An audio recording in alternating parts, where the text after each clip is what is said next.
Buenas tardes a todos. Muchísimas gracias por la invitación a estar aquí una vez más, que para mí es un honor esta frecuente asistencia a los ciclos de conferencia que imparte desde este prestigioso lugar esta tribuna, la Fundación Juan March. Y agradezco, por supuesto, a Lucía Franco su hospitalidad y, por supuesto, también, y quiero hacer una breve alusión a Enrique Baquedano, nuestro coordinador, que está en el taller y esperemos que muy pronto vuelva a estar habitualmente entre nosotros. Efectivamente, hoy toca hablar de Roma y, como se dice en el título y ha recordado nuestra presentadora, Roma conformó un prodigioso paisaje urbano. El ejemplo y el ensayo máximo de ese prodigio de paisaje, por supuesto, nos lo ofrece la propia Roma, que, por cierto, podemos aproximarnos a cómo fue en realidad con la ayuda de esta extraordinaria maqueta que está en el Museo de la Civiltà di Roma. Se hizo con motivo de una exposición en época de Mussolini, en los años 30 del siglo pasado, y que podemos volar sobre la ciudad de Roma más o menos como debió de ser en época de Constantino, ya avanzado el imperio, con esta aglomeración inmensa de edificios, con esta estructura impresionante que podemos ver aquí y que, por si alguno no la conoce, les pongo esta imagen de una chica limpiándola, digamos, en su atención para que se pueda comprender la escala de esta prodigiosa, que es arqueológicamente de enorme interés. Solo hablar de ella podría ser objeto de una hermosa e interesante charla.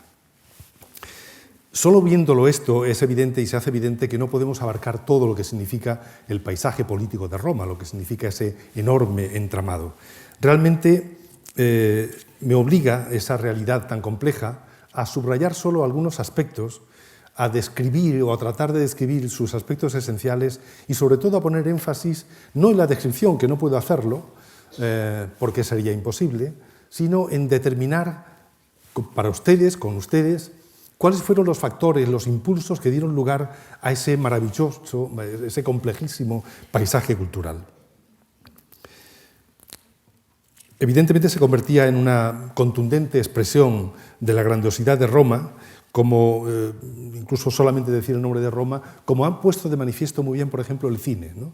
Seguro que todos ustedes conocen muy bien montones de importantes películas, Cleopatra de Mankiewicz, por ejemplo, en la que se ve esta imagen excepcional de entrando Cleopatra en Roma montada en esa gran carroza, y que, por cierto, además, me gusta siempre subrayarlo, alguna vez lo he comentado con mis alumnos en la universidad, que da una imagen de Roma bastante equivocada. Quiero decir, da una imagen ahistórica de Roma, porque aquí Cleopatra está entrando a través de un arco de triunfo que es casi 400 años posterior a la vida de Cleopatra, ¿no? Es de época de Constantino, ¿no? Y eso da la idea de que en el cine se ha prodigado la idea de una Roma que nació como Atenea, ya con las armas de la cabeza de su padre Zeus, ¿no? Todo terminado es el comienzo, y no es así. Roma es un proceso complejo de formación del que, ya digo, hoy vamos a hablar de algunos detalles, ¿no? Bueno, hay muchas otras películas, como esta que se hizo, La caída del Imperio Romano, dirigida por Anthony Mann y producida por Samuel Bronston, como saben, con decorados que estaban aquí cerquita de nosotros en Las Rozas, donde ahora precisamente vivo yo. Últimamente Gladiator. Pero me gusta mucho también recordarlo. Debemos también al arte, o en este caso a la literatura, una de las expresiones para mí más certeras acerca de lo que Roma como organismo urbano y urbanístico podía representar a los ojos de cualquier observador, ¿no? En este caso me refiero a lo que cuenta en un pasaje de su obra el genial Borges, Jorge Luis Borges, que en uno de sus breves cuentos, él gustaba por fortuna para sus lectores escribir más bien relatos cortos que largos, en el Aleph, en la historia del guerrero y de la cautiva, cuenta una historia que él dice, por cierto, que está basada en un hecho real que ocurrió en relación con el ataque de un bárbaro a la ciudad de Rávena, un pasaje que les voy a leer que es muy expresivo, porque ocurrió que había un bárbaro de nombre Drogtulft, un lombardo, que con los suyos fue a atacar la ciudad de Rávena y al verla se quedó tan impresionado de la ciudad que decidió pasarse a los digamos, rabenates, que son, por cierto, los habitantes de la ciudad de la que hablará un amigo en este mismo ciclo dentro de pocos días, la ciudad de Rávena, y decidió, ya digo, defenderla contra los suyos. Dice Borges: venía de las selvas inextricables del jabalí y del uro. Era blanco, animoso, inocente, cruel, leal a su capitán y a su tribu, no al universo. Las guerras lo traen a Rávena y ahí ve algo que no ha visto jamás. Ve el día y los cipreses y el mármol. Ve un conjunto que es múltiple sin desorden. Ve una ciudad, un organismo hecho de estatuas, de templos, de jardines, de habitaciones, de gradas, de jarrones, de capiteles, de espacios regulares y abiertos. Ninguna de estas fábricas, lo sé, lo impresiona por bella. Lo tocan como ahora nos tocaría una maquinaria compleja cuyo fin ignoráramos, pero en cuyo diseño se adivinara una inteligencia inmortal. Quizá le basta ver un solo arco, con una incomprensible inscripción en eternas letras romanas. Bruscamente lo ciega y lo renueva esa revelación, la ciudad. Yo no conozco ningún libro de arqueólogo y de historiador que también refleje lo que significa el impacto de una ciudad del tipo de Roma en cualquiera que la ve, sea propio o extraño. Pero ¿cómo se llegó a esto? ¿Cómo se llegó en el caso de Roma a lo que fue? Roma ejemplifica en grado sumo el proceso de consagración de la urbe como la más alta expresión del triunfo de la vida ciudadana, de la vida civilizada, que es lo mismo que decir de la ciudad, tal como en lo que Roma es, como se percibe en lo que hemos leído de Borges, la ciudad por antonomasia. El proceso histórico que culmina en la ciudad, a la manera de Roma, no fue otra cosa que la acentuación de la condición del hombre, de las comunidades y sociedades antiguas, en tanto que creador de su propio ecosistema. El hombre primitivo era criatura de la naturaleza. Era, insisto, su papel importante culturalmente era adaptarse a la naturaleza para sobrevivir, para vivir, para alimentarse. A partir de un cierto momento, el hombre se convierte en creador de su propio ecosistema, en creador del ambiente en el que puede sobrevivir. Y esto fue un salto cualitativo esencial que tuvo un proceso también muy largo. Los arqueólogos reconocemos un periodo básico en el Neolítico, que así lo llamamos, hace unos cuantos miles de años, y que fue evolucionando a procesos cada vez más complejos. Pero ese proceso terminaría porque la acción antrópica, la modificación del medio en el que el hombre ha de desenvolverse, llega a en cierta manera, su culminación, en lo que podríamos decir la vida de la ciudad, la vida civilizada, la vida ciudadana, la construcción de ciudades. Decía Spengler que el hombre superior de la segunda generación es el gran constructor de ciudades, ¿no? Seguro, mejor decía, el animal constructor de ciudades. Él seguro que está empleando una categoría conceptual forjada nada menos que por Aristóteles, según cual el ciudadano es lo que él llamó el zoon politikon, es una figura, el animal político, el animal más que político, como se dice actualmente, que le gusta presentarse a diputado, es simplemente el hombre que vive en la ciudad, digamos el ciudadano, eso es lo que significa político, ¿no? Y ya decía Spengler que es el gran constructor de ciudades. Y efectivamente, en las grandes civilizaciones antiguas se advierte muy claro ese afán por construir, por dotarse de lo que veremos luego con más claridad, de un domicilio adecuado. Pero había un afán por mostrar, sobre todo en las grandes civilizaciones orientales, que los dirigentes tenían su capacidad superior, algunos considerados como verdaderos dioses, en una enorme capacidad de construir, ¿no? Por ejemplo, en Egipto, con las grandes construcciones que tienen su mejor ejemplo en las pirámides, que son como verdaderas montañas, cordilleras, en las que se manifiesta digamos, el soberano, el faraón, y que son una clara emulación de los dioses. Son como, digamos, emular a la divinidad en la creación de una naturaleza tan imponente como la naturaleza misma. Y lo mismo ocurre en el ámbito mesopotámico. Me gusta mucho mostrar esta escultura de un Patesí, un príncipe de Gudea de Lagash, que está representado en el momento de mostrarse como constructor de algo. en este caso un templo, que lo tiene en la falda, donde están, por cierto, algunos de los más antiguos planos que se conocen del mundo antiguo, ¿no? Ahí se ve en la falda con el plano del templo e incluso con el estilete con que se marcaba en la tablilla o en el instrumento que utilizaran el plano. Por cierto, un plano de dibujo muy moderno, vamos a decirlo así. Saben ustedes que Babilonia, la gran capital del imperio babilónico, del imperio caldeo, tenía esta imagen más o menos sugerida por el dibujo, en la que destacaba, de nuevo, como pasa en Egipto, una montaña artificial, la gran sigurat de los templos principales de la divinidad, que ya saben que en la tradición bíblica se recuerda, como se hace en este cuadro de Bruegel, se recuerda como un verdadero desafío a los dioses, ¿no? O al dios, en este caso a Yahvé, el querer ser un soberbio constructor de algo que quiere emular a los dioses mismos, ¿no? Ya saben, en la fábula, en la Biblia, lo que se cuenta es que Dios los confundió para que no pudieran seguir construyendo, haciendo que no pudieran entenderse entre ellos, ¿no?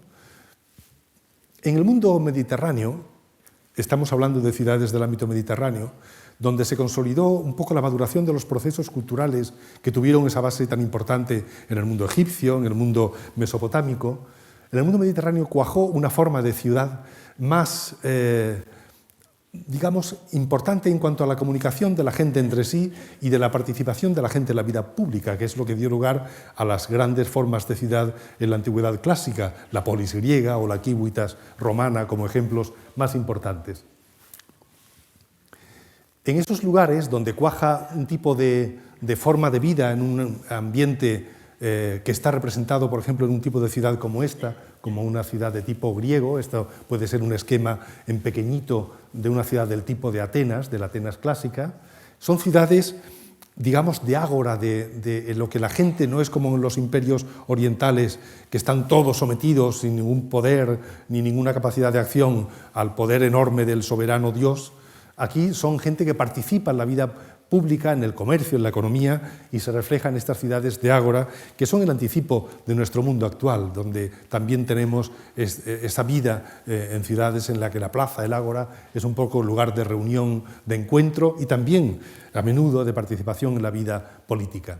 Pero tan importante era esto en las ciudades del tipo de las que se desarrollan en el mundo mediterráneo, de la polis o de la civitas romana, que en realidad la ciudad, la polis o la civitas romana, su materia prima es precisamente la ciudadanía, la gente. Eso es un concepto que hoy día es difícil de captar o de asumir, porque nosotros tenemos la idea de que la ciudad es fundamentalmente la arquitectura. En principio, en el mundo clásico, en el mundo griego o en el mundo romano, la ciudad es la gente. Roma es los romanos y Atenas es los atenienses, ¿eh? Y la ciudad es una realidad inmueble que se mueve, ¿no? Por eso ponía esta imagen de Rafael Sanzio en la Escuela de Atenas para decir que esto es una ciudad. Esta es una comunidad de gente unida por nexos jurídicos, legales, conceptuales, religiosos, que forman una comunidad que llamamos la ciudad. Por eso, por ejemplo, en una ciudad griega de Hispania, de España, de la antigua Hispania, como es Ampurias, Emporión, cuando Ampurias da cuenta de sí mismo o de sí misma la de la ciudad, en la acuñación de monedas, por ejemplo, acuña monedas en la que dice que el protagonista, lo que lo acuña, aquí está puesto en griego, emporitón, es un genitivo plural del nombre de los emporitanos, o sea, es una acuñación de los emporitanos, porque ellos son la comunidad política, ¿no? Roma ocurre igual, para ya llegar a nuestro mundo. Roma es la ciudadanía de Roma. Roma es un conjunto de gente articulada con un profundo orden jerárquico, presidida por el Senado. Aquí lo vemos imaginativamente en este cuadro de Cesari Macari sobre el Senado, ¿no? Roma es senatus populusque Romanus. De modo que cuando, por ejemplo, las legiones de Roma iban por el imperio, iban por los territorios que serían su imperio, llevando las enseñas de lo que era Roma, no ponía Roma, ponía senatus populusque Romanus, cosa que saben hasta los muñecos de Playmobil, ¿no? Playmobil se llama, creo que sí. Digamos, lo que pone ahí es efectivamente senatus populusque Romanus, ¿no?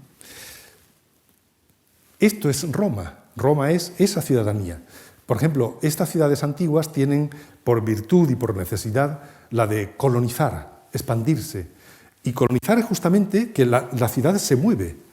En Roma, crear una colonia se llamaba hacer, legalmente se decía así, una deductio colonial, es decir, deducir una parte del cuerpo ciudadano y llevarlo a otro sitio para crear una ciudad nueva que se multiplica como los cuerpos de las amebas que se segregan. Lo que ocurre es que estas comunidades, que son una aglutinación de gente unidas por nexos muy complejos, de carácter, como os he dicho, jurídico, legal, económico, que necesitan, por ejemplo, aglutinantes como las religiones o la historia que los hace partícipes de una vida común, los convierte en una especie de gente unida por su propia trayectoria histórica, necesitan lo que Fustel de Coulanges dijo en su famoso tratado en el siglo XIX sobre la ciudad antigua, la Cité Antique, necesitan un domicilio adecuado a su complejidad, a sus necesidades, que son muchas de ellas necesidades de reunión, de autorrepresentación, de simplemente escenarios para desarrollar la compleja vida pública o la compleja economía o para proteger los bienes que almacenan, etc. Y surge un poco el concepto de un gran domicilio de la ciudad que van a ser las urbes, la parte, digamos, construida, que podemos ejemplificar en una imagen ideal de lo que pudo ser, por ejemplo, la antigua Roma.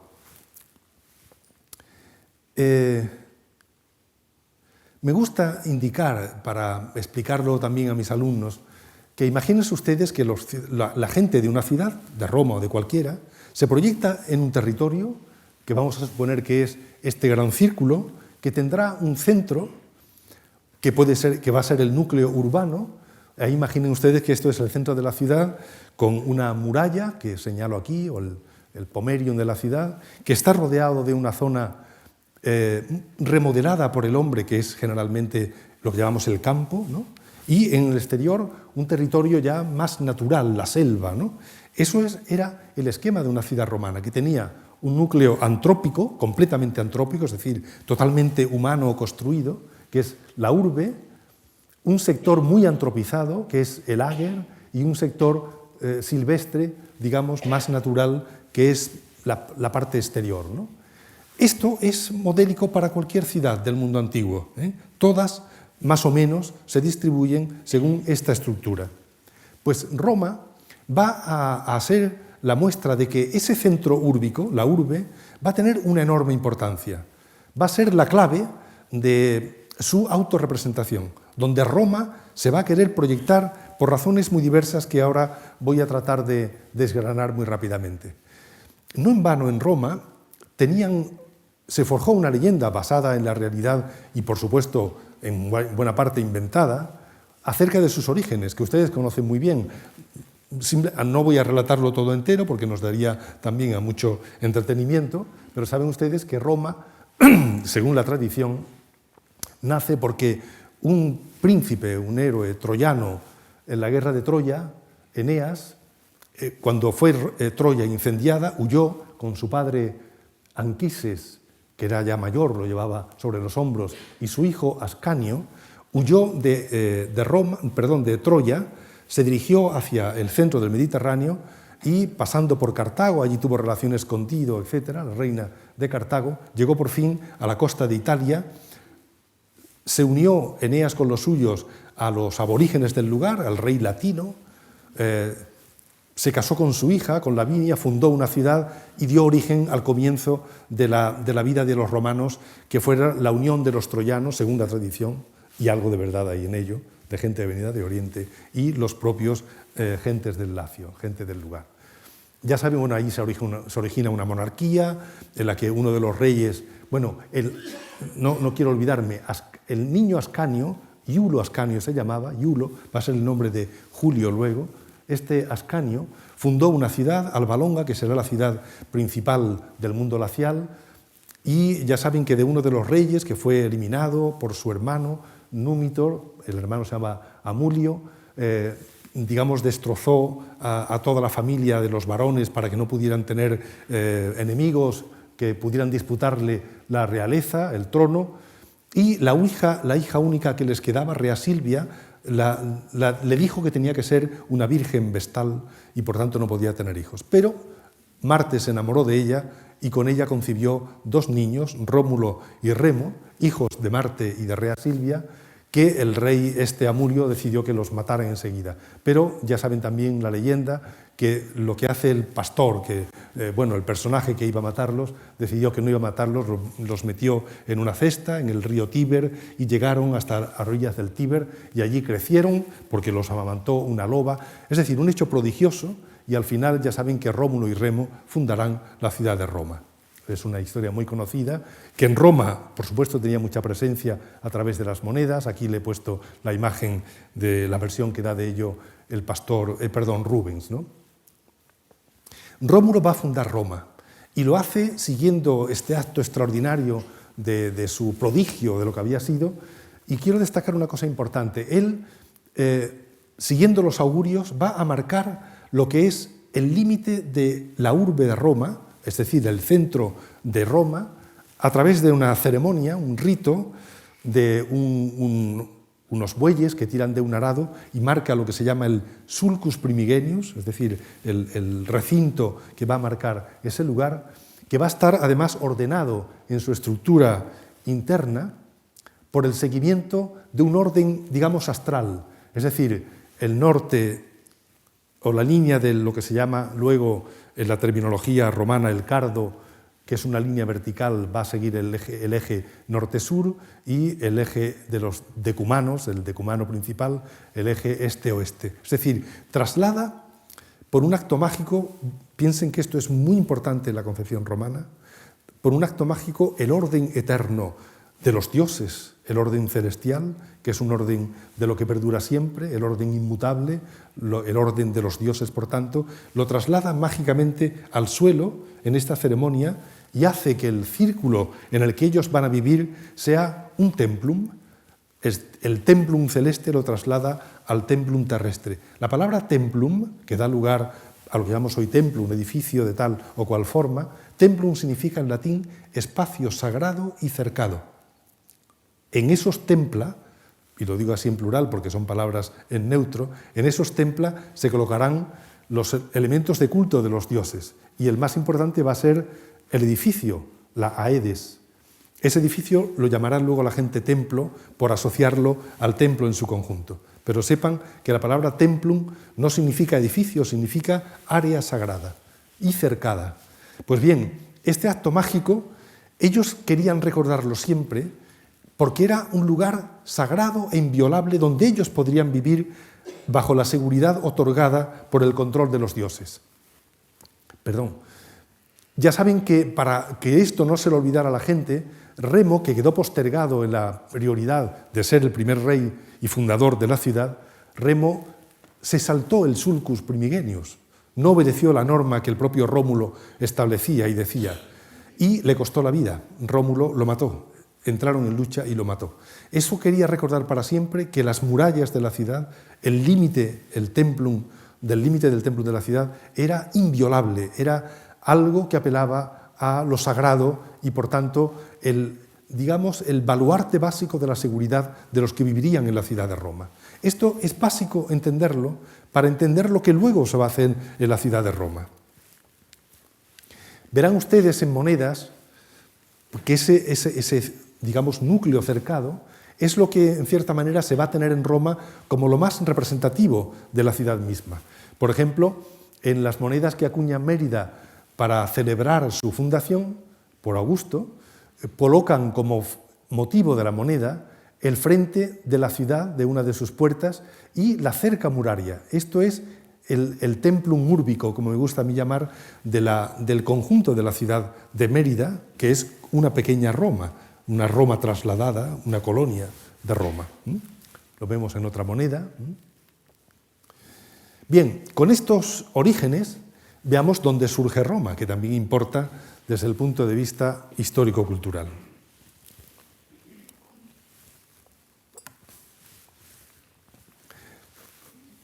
Eneas y los suyos, por lo que les he contado antes, desembarcan en esta zona del Lacio, en esta especie de la zona media de la costa del mar Tirreno, y el lugar elegido va a ser este punto, un poco adentro, aguas arriba del río Tíber, un lugar que está justo en el centro de la confluencia de dos ámbitos culturales muy importantes.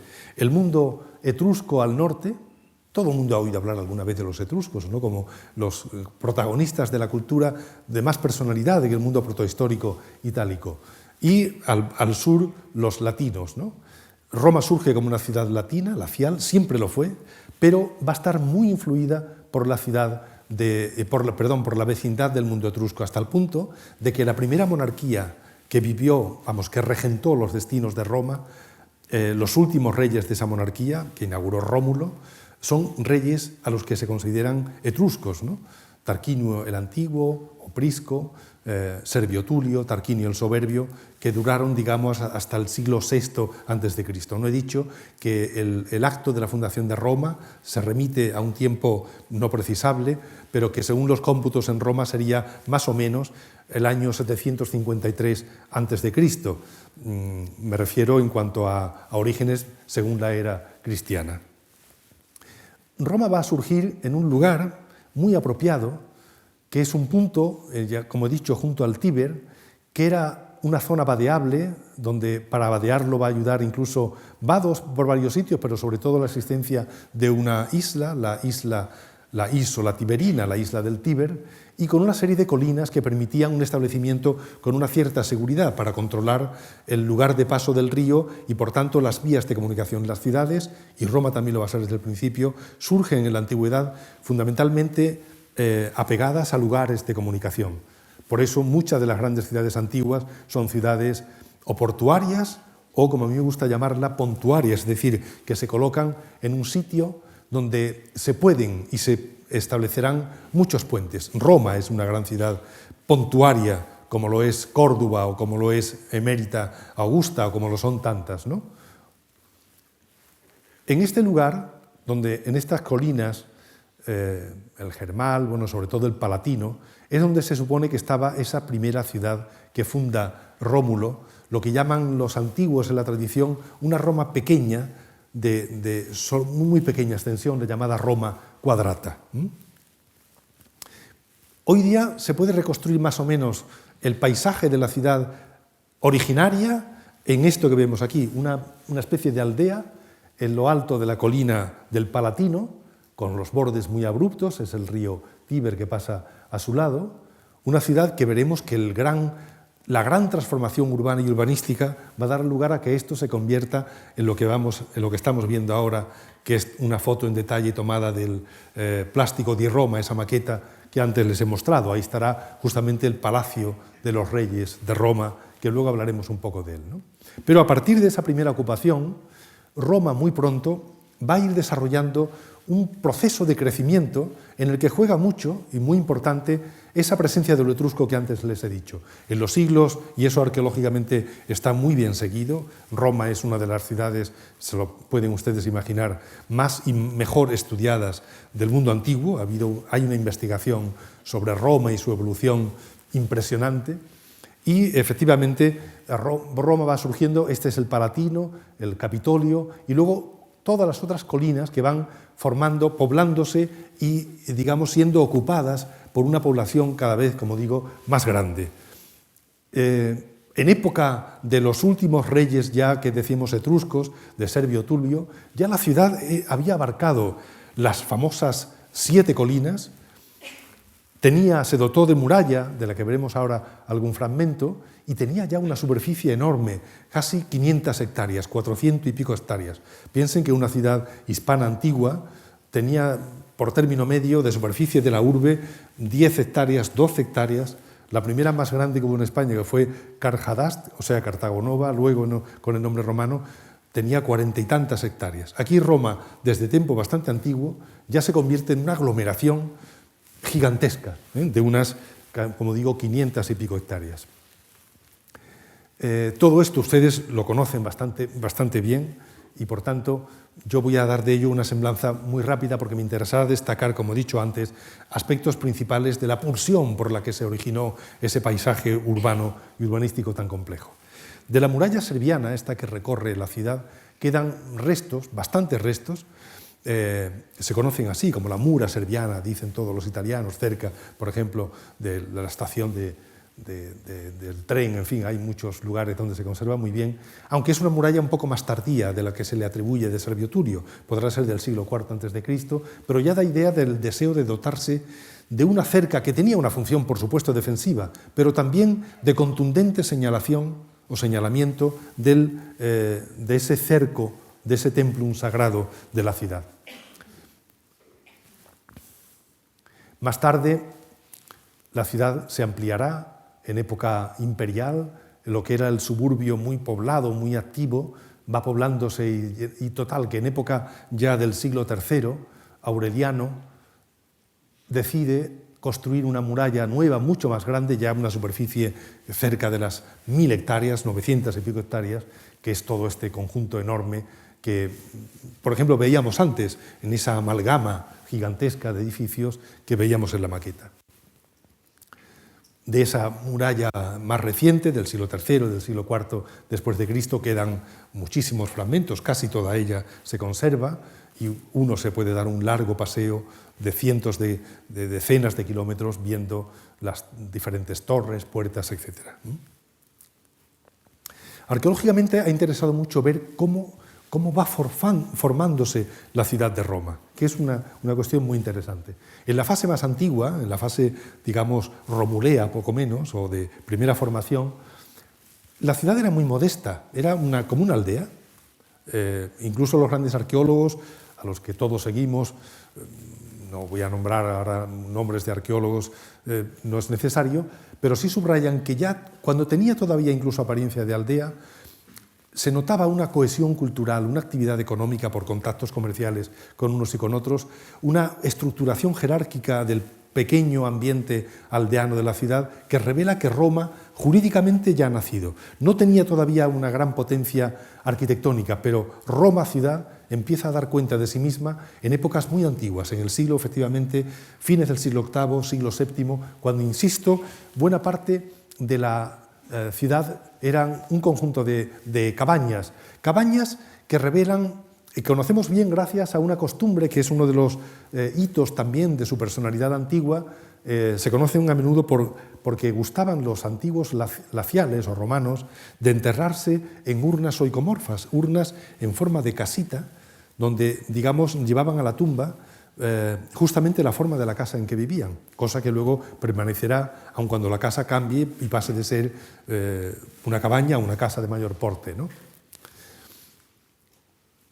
Y muy pronto, esto ha sido muy fruto de una investigación muy reciente y muy discutida, por cierto, de uno de los grandes arqueólogos italianos, muy discutido, Carandini, en el que empiezan a ver cómo pronto surgen ya recintos que podríamos llamar palaciales, la regia donde vivían estos reyes, que en buena parte son legendarios, de la primera Roma.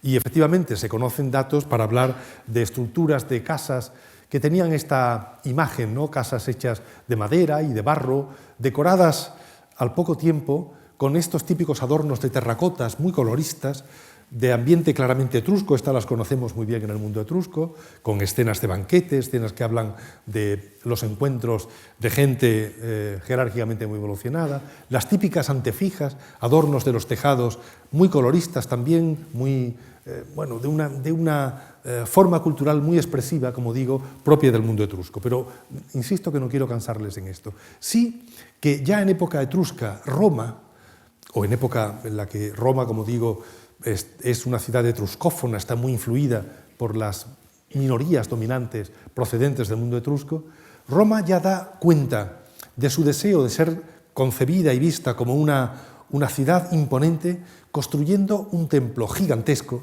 en la colina más alta de la ciudad de Roma, que es el Capitolio, la colina capitolina. Allí construyen un templo enorme, uno de los templos más grandes, bueno, el más grande, que se había construido hasta entonces, por supuesto, en todo el mundo mediterráneo, y uno de los más grandes que se construiría jamás en toda la historia de Roma, que es el templo dedicado a la tríada capitolina, a la tríada que se venerada aquí, a Júpiter, a Juno y a Minerva. Era un templo de tipo etrusco. Aquí lo vemos en una reconstrucción ideal de la colina del Palatino, que era un arx, una colina elevada, y colocándolo en la parte más alta como para vigilar y ser vista de todas partes. Dirá, por ejemplo, Vitruvio, en su momento, en época ya de Augusto, cuando habla de la ciudad de Roma, dice: el Capitolio debía estar undemoenium maxima par conspiciatur, o sea, en la parte más alta de la ciudad para que pueda ser visto desde todas partes, ¿no? Es un poco como los campanarios de las iglesias de nuestros pueblos y ciudades, ¿no? Un sitio de referencia visual para que vigilara y ser visto desde todas partes. Bien, pues era un templo, ya digo, tenía 50 y tantos metros de ancho por 70 y tantos metros de profundidad, una barbaridad, del que conocemos bastantes restos, o algunos restos, no muchos, pero lo suficiente para saber más o menos cómo era. Para que se hagan una idea de la topografía actual de Roma, que seguro que todos ustedes han estado ya más de una vez por allí, esta es una vista del Capitolio, tal como ahora, más o menos ahora, porque esta foto tiene ya unos años, se puede ver, ¿no? Está en la plaza, la piazza del Campidoglio, la diseñada por Miguel Ángel, que dicen los italianos y romanos sobre todo, que es la più bella piazza del mondo, la más bella y hermosa plaza del mundo, con los museos conservadores o capitolinos en un lado y otro, la iglesia que está aquí, medieval de la parte alta. Bueno, pues el templo se ve los restos en los jardines de esta parte de los museos capitolinos, en la parte del Palacio de los Conservadores. Esto es el Palazzo Senatorio, o sea, digamos el ayuntamiento de la ciudad, que está encima del Palatino, en una zona de vaguada. Luego veremos un dibujo explicativo y para que vean que esto es la plaza del foro principal de Roma, ¿eh? De modo que esto está arriba del foro, presidiendo esa plaza pública sobre la que hablaremos ahora bastante. El templo era más o menos así, un edificio en el que la estructura romana está ya muy bien definida, con esa gran influencia etrusca. No voy a hablar con detalle, esta cosa que nos gusta mucho a los arqueólogos subrayar, que tiene una parte antigua, una parte anterior muy abierta, de columnas, un porche enorme, la que llaman en latín la pars antica, que no significa antigua, sino la anterior, y la pars postica, la posterior, donde están en tres templos, bueno, tres celdas agrupadas, dedicada una más grande a Júpiter, para Juno y Minerva, su mujer y su hija. Este templo iba a ser el orgullo de Roma, una especie de, como la catedral, intocable y referencia principal. En todas partes, cuando había una colonia, se trataba de que hubiera una repetición del templo capitolino como una especie de símbolo de la ciudad de Roma. Un templo hecho de madera, gigantesco. En esta maqueta, bueno, este dibujo muy bonito, se puede entender mejor cómo era. En lo alto del Arx, Roma se va configurando como tantas ciudades antiguas, como la propia Atenas, por ejemplo. Tiene una estructura amurallada grande en su conjunto y luego un Arx, una acrópolis más alta, una especie de baluarte principal, donde estarán los dioses o los reyes, en este caso los dioses, y aquí está el supuesto, el Capitolio, con su muralla propia. Ahí estaba Guadita, donde se construirá, luego lo veremos. Aquí estaba el templo de Juno Moneta, debo decir otra cosa muy simpática, es la diosa Juno admonitoria, que avisa, que advierte, eso significa moneta. Ahí se colocó la primera ceca de hacer las monedas para la ciudad, que llamamos monedas porque se hacían aquí, en el templo de Juno Moneta, de ahí viene el nombre actual y en uso todavía de moneda. Y en un cuadro de David se ve muy bien esa imagen que se tenía del Capitolio, en lo alto de la fortaleza del Monte Capitolino, presidiendo la vida de la ciudad. En este caso simbolizan o estudian el famoso rapto de las Sabinas. Me gusta mucho esta imagen que le han dado los arqueólogos franceses de cómo era más o menos el paisaje y el colorido de una ciudad como Roma en esta época en la que se había hecho el Capitolio arcaico, de barro, con mucho colorido, las terracotas con pinturas en rojo, verde, muy intenso, pero todo una ciudad que en la parte baja, del desarrollo general, era una ciudad muy pobre todavía, con mucha madera y mucho barro, ladrillo de adobe todavía, una ciudad, digamos, pobre, ¿no?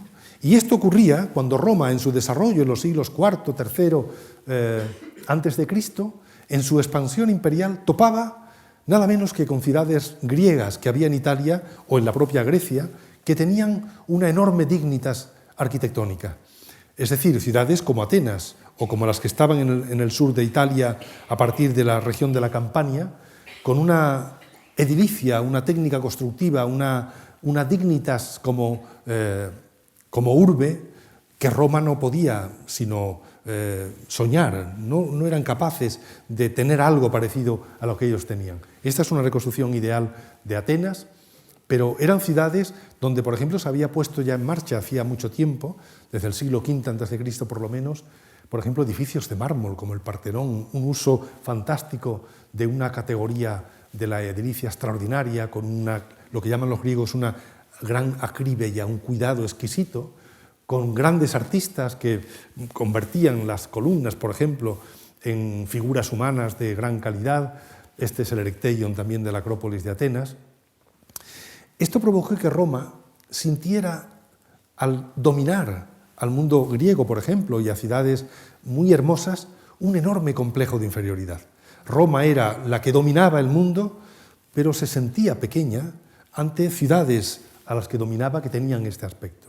Y no digamos las ciudades que crecieron en el mundo griego de la etapa final, en la época helenística, las ciudades que promovió, por ejemplo, Alejandro. Alejandro es, como todo el mundo conoce, el gran personaje del mundo griego final o avanzado, que decide conquistar el mundo entero también, convertirse en un rey dios, unificar a Grecia bajo el poder de un soberano a la manera oriental y construir, de nuevo potenciar su propia divinización como los antiguos orientales, construyendo cantidad de ciudades. Esa era una imagen de Alejandría con el famoso faro. Alejandría era una ciudad gigantesca, que la vemos en plano, o en esta reconstrucción pero en fin, ciudades con grandes avenidas, con estructuras de enorme complejidad.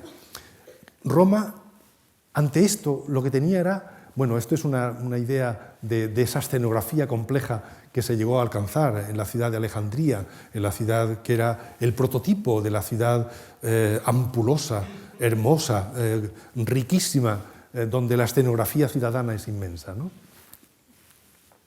Yo estaba diciendo, Roma lo que hace es imponerse militarmente a todo ese mundo que le rodea, en el que había esa gran categoría con sus legiones, con un poder enorme, y ya en esta época antigua, después de las guerras púnicas, en las que se ha impuesto, por ejemplo, al mundo cartaginés, Roma ya es un gran imperio que conquista o controla toda Italia, Grecia, buena parte de la península ibérica y, por supuesto, el ámbito cercano de Cartago. Esto es el imperio romano, tal como estaba extendido en la época de los grandes emperadores, triunfadores de la época republicana. Esos grandes triunfadores, cuyo triunfo se recuerda siempre en Roma como una gran procesión en las que ellos, como se ven estos relieves del arco de Tito, ahí aparece el emperador Tito volviendo de las campañas contra los judíos en el oriente mediterráneo como un dios. Ya saben que los triunfadores se convertían temporalmente en el mismo Júpiter, que llegaban divinizados a la ciudad y cargados de bienes. En este caso, como vienen de Jerusalén, traen el arca de alianza, el famoso candelabro de los 7 brazos, la menorá, bienes, dinero, digamos, cantidad de bienes. Algo que se refleja muy bien, por ejemplo, en este cuadro muy bonito historicista de Carbonnet sobre el triunfo de Emilio Paulo, ¿no? En la que se ven a estos grandes personajes como Emilio Paulo, convertido en un dios, paseando triunfal por la ciudad de Roma. Pero venían llenos de complejos. Y el gran papel de estos hacedores del imperio en estas épocas de avanzada la república, es decir, de los siglos IV, III, II a.C., va a ser tratar de restañar el complejo de inferioridad que Roma, como urbe, sentía ante las ciudades a las que había impuesto su propio poder. Ciudades griegas sobre todo. Y ellos van a decidir helenizarse. Los grandes dirigentes de Roma deciden que como capítulo esencial de su proyección política en la ciudad, de su gobierno de la ciudad, va a imponer un proceso de helenización, o como me gusta a mí llamar, de helenistización, es decir, de ser como los grandes dirigentes griegos, ser como Alejandro, seguir lo que llamamos siempre los historiadores de la antigüedad la imitatio Alexandri. Imitar a Alejandro era un poco el gran lema de esta gente. Por ejemplo, los escipiones, que fueron uno de estos grandes triunfadores, los que vencieron, por ejemplo, a los cartagineses y conquistaron 1000 ciudades, dicho así en plan rápido y exagerado, por ejemplo, dan cuenta de sí mismos en la tumba, construyéndose una tumba que tenía una fachada monumental a la griega, en la que ellos mismos se representaron Publio Cornelio Escipión, el que venció a los cartagineses y destruyó la ciudad de Cartago, en medio de la fachada, con esta pinta de desnudo heroico, de lo que veremos cosas en una exposición que se prepara justamente en el Museo Arqueológico de Alcalá para dentro de pocos días. Esta es seguramente su imagen, un tipo de semblante helenístico, está helenizándose. Piensen, esto es un retrato de fines del siglo II a.C. Augusto, cuando haga su retrato, él va a seguir esta línea de los grandes imperadores, seguramente se inspiró para hacer su retrato en este de Publio Cornelio Escipión Africano, que era el personaje más venerado de la antigua Roma. Y empezaron los grandes imperadores, como los escipiones, a llenar Roma de palacios a la manera alejandrina, a la manera greco-helenística. Ellos construyeron para sí palacios en la ciudad que se llamaron en Roma los orti. La palabra huerto deriva de esta misma palabra que designaba en esta época unas residencias palaciegas en medio de jardines y de parques que traían el boato de la ciudad helenística de Alejandría a la ciudad de Roma.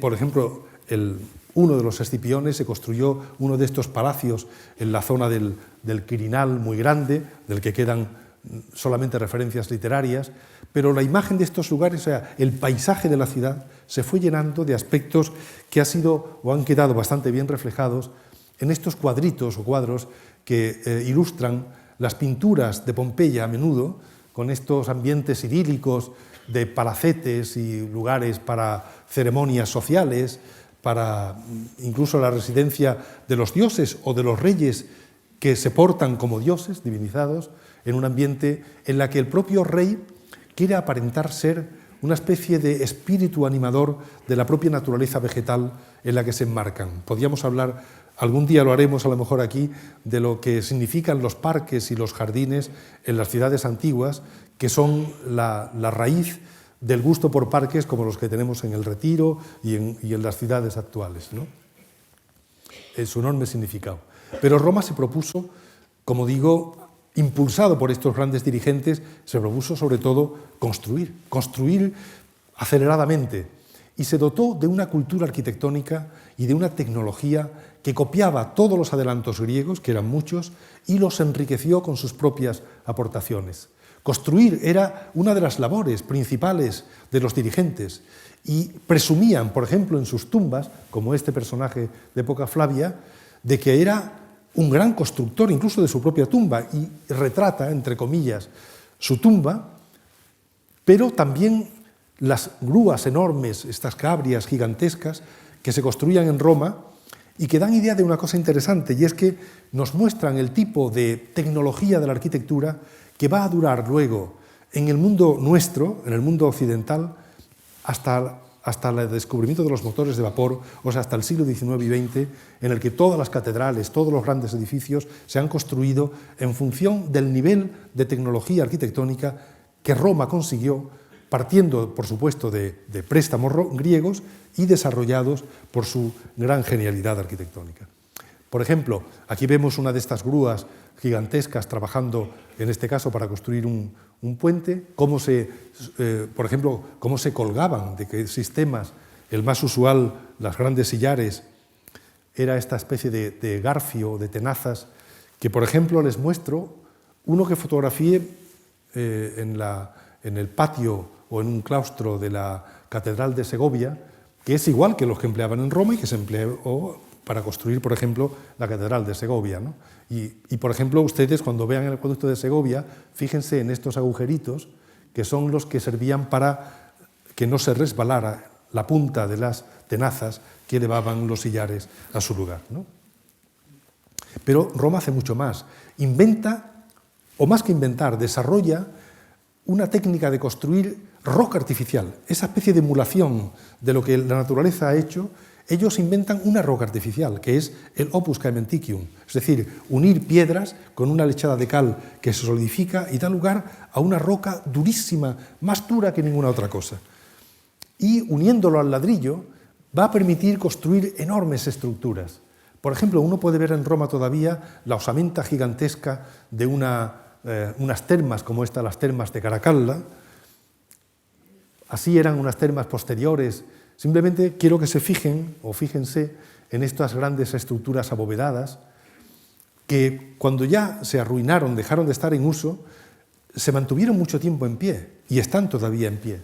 Hoy día las termas de Diocleciano han sido aprovechadas para hacer parte del Museo Nacional de las Termas de Roma, el gran museo arqueológico de la ciudad de Roma. Aquí ven, estos son bóvedas romanas, tal y como se hicieron en su tiempo, y en el siglo XVI, Miguel Ángel recibe el encargo de convertir unas cuantas de estas bóvedas en una iglesia, que es la que vemos aquí, la iglesia de Santa María de los Ángeles y de los Mártires, que es una expresión clarísima de la continuidad de la arquitectura romana hasta hoy, o estamos viendo y viviendo dentro de la arquitectura romana. Pero, ¿cómo se forja esa arquitectura hasta llegar a cosas como las que acabamos de ver? En la Roma esta de fines de la República, llena de complejos de inferioridad, su plaza pública principal, el Foro, todo el mundo sabe bien lo que es el Foro romano, lo veíamos en la foto aérea, esa anterior, el lugar que ocupa. El Foro era una plaza muy modesta de suelo de tierra, con unos cuantos edificios para la vida política, para la justicia, para el comercio, como estas basílicas, pero que eran simplemente como naves sencillas, sin ninguna importancia. Y llega un momento en que Roma tiene que dignificar su centro principal. Y una de las cosas significativas va a ser, ya en el siglo I a.C., en los años 70, más o menos, bueno, bastante, lo sabemos con bastante precisión, pero no quiero dar tantos detalles, los años 70 a.C. más o menos, deciden construir en la zona del Capitolio un gran edificio, que es este, en esta zona que está aquí, esta sería la plaza del Foro, que iba a servir de archivo para los documentos públicos y oficiales, el archivo de la ciudad. El archivo que daba cuenta de las propiedades, registros, etcétera, del enorme imperio de Roma. Va a ser un edificio lleno de dignidad, del que quedan muchos restos. Se va a utilizar para construir en él y sobre él el que antes dije, el Palazzo Senatorio, o sea, el ayuntamiento de la ciudad de Roma, pero mirando hacia Roma, el edificio era esta estructura que estamos viendo, un gran podio para salvar la altura de la colina, sobre la plaza del Foro, y arriba una serie de pisos, fundamentalmente dos, dispuestos de esta manera en una reconstrucción hipotética, pero bastante segura, ¿no? Algo muy importante por lo que voy a contar ahora, o por lo que voy a decir. Aquí tenemos el afán ya no solo de imitar lo que Grecia le aportaba como elemento de dignidad, sino de absorberlo, interiorizarlo, para crear algo reconocible ya como puramente romano. ¿Y qué es lo que hacen? Pues aprovechan una tradición que ellos tenían de antiguo, de construir grandes edificios. Esto es una especie de enorme, se llama la Porticus Aemilia, es una especie de gran nave construida a base de bóvedas de hormigón, de opus caementicium, yuxtapuestas unas a otras, formando un edificio gigantesco de varios centenares de metros en el puerto de Roma, y esta misma idea, proyectarla a un edificio más noble, vamos a quitar este de en medio, que se dota también de estas estructuras abovedadas, pero enmarcadas por el orden arquitectónico griego. Esto ya no es puramente griego, sino que es algo nuevo. Se da lugar a lo que gustamos en llamar la célula identificatoria de la arquitectura pública y cívica de Roma. Es la célula de lo que llaman los alemanes la Stadtrömische Architektur, la arquitectura de la ciudad. A partir de aquí, de estos años de fines de la República, Roma tiene ya un elemento identificatorio como algo enriquecido por la dignidad de Grecia, pero puramente romano por este gusto de las estructuras arqueadas. Ustedes reconocen muy bien que esto aparece luego por todas partes. Se lo llamará el motivo de los teatros, ¿no? Esta arquitectura a base de bóvedas o arcos inscritos en orden gigante, puramente decorativo. Por ejemplo, quizá uno de los edificios más representativos de Roma, que es el Coliseo, el llamado Coliseo, pero que es el anfiteatro Flavio, aquí lo que vemos son multiplicaciones de esta célula principal de los arcos inscritos en un orden arquitectónico. Y, por ejemplo, el edificio más característico de Roma, que es el Arco de Triunfo, es la expresión autónoma de esta estructura arquitectónica, un arco inscrito en este orden arquitectónico. Nadie deja de ver, cuando ve esto, que es Roma la que está presente. Es una clara identificación de lo que Roma representa. Este es el Arco de Constantino, el que todavía vivo y por el que cruzaba la figura que vimos antes de esta señora. Vamos, de Cleopatra, estaba pensando lo que dije al principio. Bueno, aquí quería hacer un pequeño excurso, me refiero porque puede ser ilustrativo, porque junto a este gran almacén era un pequeño detalle. Aquí es donde se desembarcaban las mercancías que venían de todo el imperio. Y llegaban a estos grandes almacenes los barcos, venían, por ejemplo, el aceite en ánforas de todas partes del imperio, fundamentalmente de Hispania, de la Bética, descargaban, vaciaban las ánforas en otros recipientes mayores y las ánforas las arrojaban rotas y formaron un monte entero, el monte Testaccio, que está hecho, esta es la muralla de Roma, los muros aurelianos, esto es un mapa antiguo, aquí indicaba el monte Stasius, o Testacius. ¿Qué es esto? En la que sobre todo lo que hay son ánforas de aceite de la Bética, nuestro amigo de aceite de la tierra de Jaén, aunque venían más que nada de la región de Écija. Estas son ánforas que se llaman ánforas 3 el 20, y hay millones de estas ánforas, todas ellas con el sello del lugar de donde venían, la calidad del aceite, una maravilla como archivo también arqueológico para la economía antigua. Bueno, pero volvamos a Roma, que ya me estoy alargando mucho. En Roma decía que los grandes imperadores van a jugar, permítanme que emplee esta expresión, con la creación de grandes organismos arquitectónicos precisamente para dignificar a Roma, para dotar a Roma del escenario arquitectónico que correspondía a su enorme capacidad como ciudad imperial. Uno de los sitios donde más se ensayó esto fue fuera del recinto antiguo de la ciudad, en el que era una explanada, el campo de Marte, donde se ensayaban los ejércitos de Roma y que era una plataforma como un solar enorme, libre, donde Roma empezó a construir cosas que pudieran dignificarla. Y se cubrió hasta esto, que además me interesa mucho que se fijen bien en esta imagen, porque es un espacio enorme de la ciudad de Roma, del campo de Marte ya construido, en la que está todo lleno de edificios de representación, pórticos, teatros. Parece que en Roma, y es verdad, estamos descubriendo en la investigación reciente que los centros urbanos no son centros principales para el hábitat, sino para la ceremonia social, para la vida política, de reuniones. Bueno, el mundo antiguo tenía un ceremonial cotidiano extraordinario, mucho más complejo de lo que hoy podemos ni intuir siquiera, ¿no? También de esto podíamos hablar largo y tendido. Pero, por ejemplo, un personaje de estos que querían ser como Alejandro Magno, Pompeyo, el gran Pompeyo, este personaje de los años 80, 70, que fue luego gran enemigo, primero aliado y luego gran enemigo de César, Pompeyo, que tenía esta pinta, pero que él decía que era la reencarnación del mismo Alejandro, y decía que se parecía a Alejandro.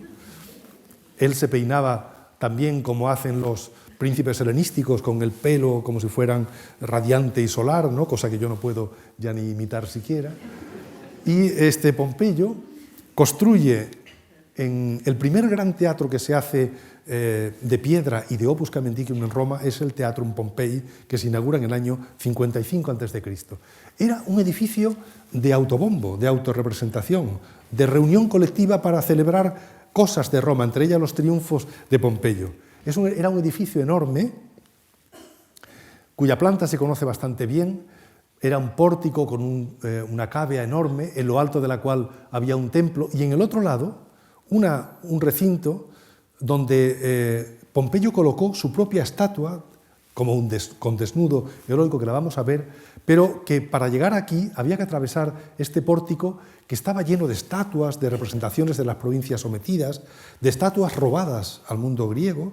Era una especie de promenade arqueológico, un museo lleno de las cosas capturadas, porque esta gente está imitando a a Grecia continuamente en el teatro, que es un elemento originariamente griego.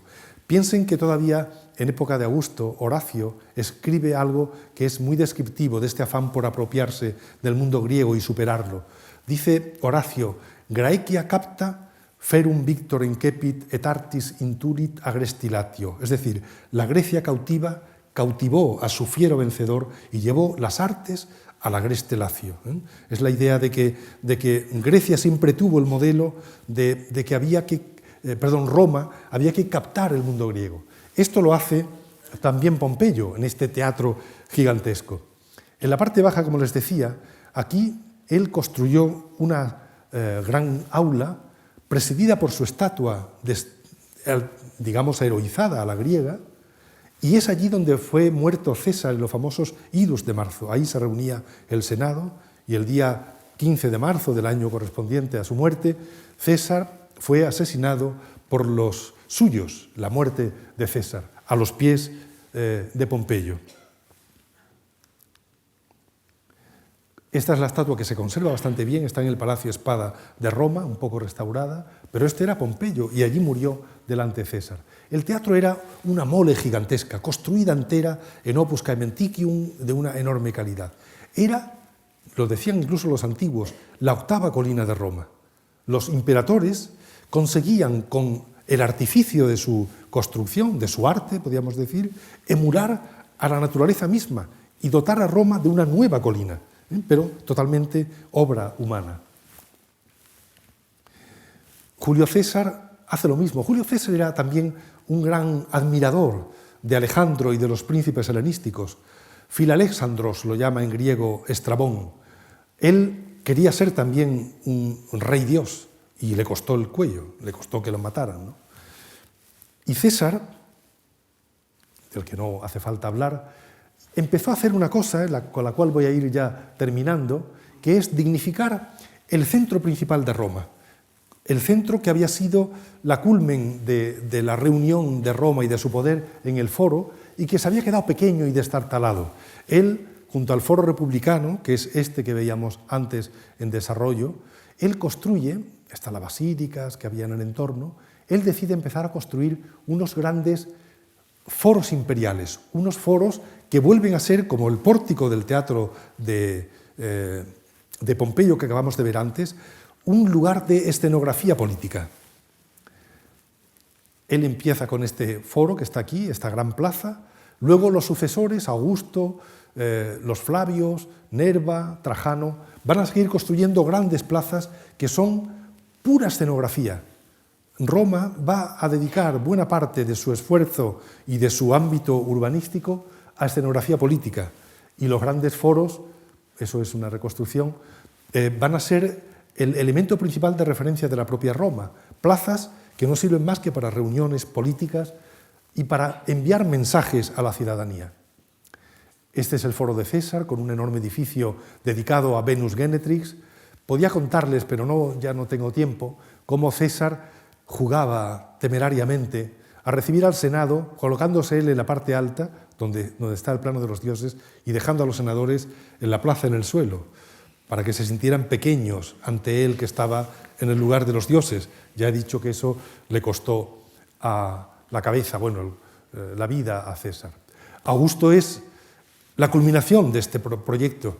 Augusto es el gran triunfator, el gran vencedor, el que vemos en esta efigie, la más famosa, o el más famoso de sus retratos, el llamado Augusto de Prima Porta, vestido con la veste triunfalis, es decir, con la ropa de militar que encarnaba el espíritu del triunfator, que es un dios.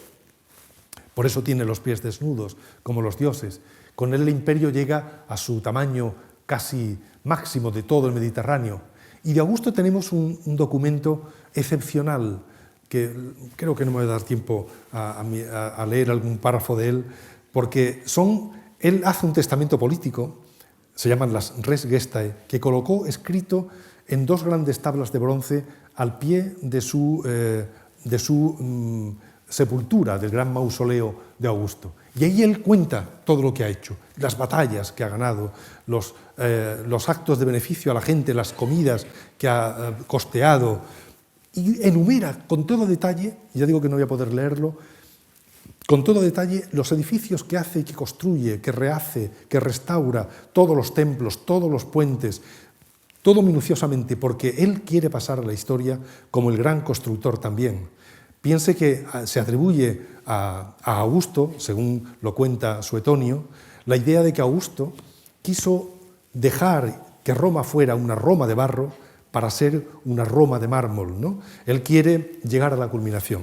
Y verán, no voy a contarles esto que digo, sí que vean un momentito cómo era la gran plaza del Foro de Augusto, con el templo gigantesco en la parte del fondo. Él estaba rodeado de todas las imágenes de los protagonistas de la historia de Roma. Él era como la culminación de Roma y se hacía representar en medio en una escultura como padre de la patria, y emplea por primera vez en Roma cantidades gigantescas de mármol.